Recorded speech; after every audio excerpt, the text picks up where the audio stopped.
বজাৰত জুই লাগিলেও ব্যায়াম কৰিবলৈ এৰা নাই মন্ত্ৰী ৰঞ্জিত কুমাৰ দাসে। শাক-পাচলিৰ সমানে বাঢ়িছে নিত্য ব্যৱহাৰ্য সামগ্ৰীৰ মূল্য। ৰাজ্যৰ ভিতৰত দেখি পাবলৈও নাই মন্ত্ৰীগৰাকীৰ ছাপ। বজাৰত নিত্য ব্যৱহাৰ্য সামগ্ৰীৰ মূল্য বৃদ্ধিৰ সময়ছোৱাত অসমত দেখি পাবলৈ নাই যোগান মন্ত্ৰী ৰঞ্জিত কুমাৰ দাসক। কিন্তু সামাজিক মাধ্যমত নিয়মীয়াকৈ ব্যায়াম কৰি আছে মন্ত্ৰীগৰাকী। মুঠৰ ওপৰত ৰাজ্যবাসীৰ মূল্য বৃদ্ধিত জুৰুলা হ'লেও উভতি চাবলৈ সময় নাই মন্ত্ৰী দাসৰ। পশ্চিমবংগত নিৰ্বাচনী প্ৰচাৰত ব্যস্ত হৈ আছে মন্ত্ৰী দাস।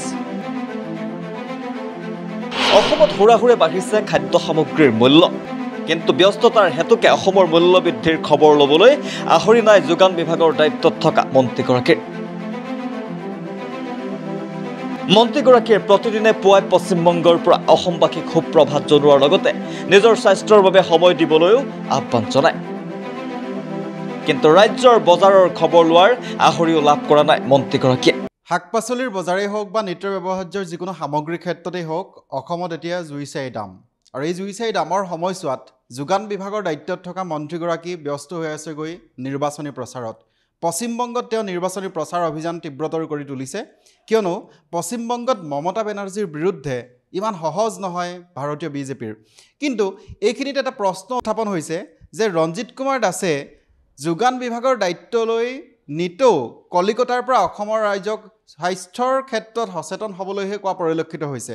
যোগান বিভাগৰ দায়িত্বত থাকি তেওঁ যেন ব্যৰ্থ হৈ পৰিছে শাক-পাচলিৰ পৰা আদি কৰি নিত্য ব্যৱহাৰ্য সামগ্ৰীৰ দাম বৃদ্ধি ৰোধ কৰাত। যোগান বিভাগৰ দৰে এটা ব্যাগুম বিভাগৰ দায়িত্বত থকাৰ পিছতো দাম হ্ৰাস কৰাৰ বাবে আজি পৰ্যন্ত কোনো ধৰণৰ ব্যৱস্থা গ্ৰহণ কৰা দেখিবলৈ পোৱা নগ'ল মন্ত্ৰীগৰাকীক।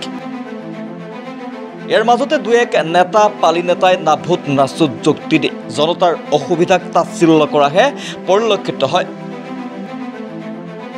দেশৰ সাধাৰণ নিৰ্বাচনৰ মাজতে অসমত খাদ্য সামগ্ৰীৰ দাম বৃদ্ধি বাৰুকৈয়ে জুৰুলা কৰিছে। কিন্তু সন্মানীয় মন্ত্ৰীগৰাকী ইয়াৰ বাবে কিবা ব্যৱস্থা গ্ৰহণ কৰিব নে নকৰে, সেয়া এতিয়া এটা ডাঙৰ প্ৰশ্ন হৈ পৰিছে।